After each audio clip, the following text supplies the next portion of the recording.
буквално не молеше, а тоа беше упатено на колегите од опозицијата да ја прифатиме продажбата на Папа Анастасиу, тој некој контраверзен човек од Грција, да поддржиме, да бидеме транспарентни, како тој се залага за доброто на градот, за доброто на клубот, а во ист момент кога се објави дека има друг понудувач, тој се тргна и одложи таа седница.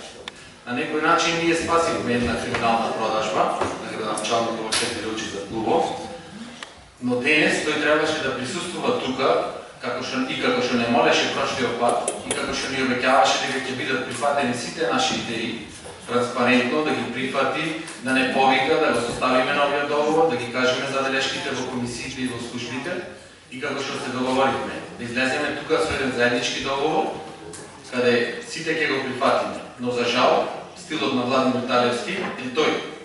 Спогодба во 4 очи и се недоречено. Ние како опозиција, читајќи ги сите материјали кои ни ги пративте околу продажбата на клубот, гледаме премногу правни недостатоци.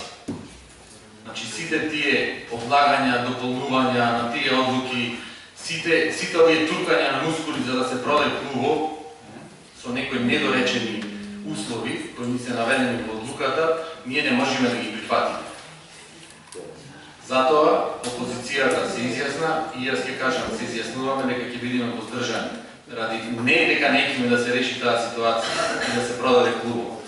Сумјата која се појавува околу продажбата и овластувањето на градоначалникот да го продаде клубот со кој тој ќе одлучи, а ние само како послушници да го аминуваме тоа. Тоа нема да се случи од наша страна. Благодарам. Леонид Славски.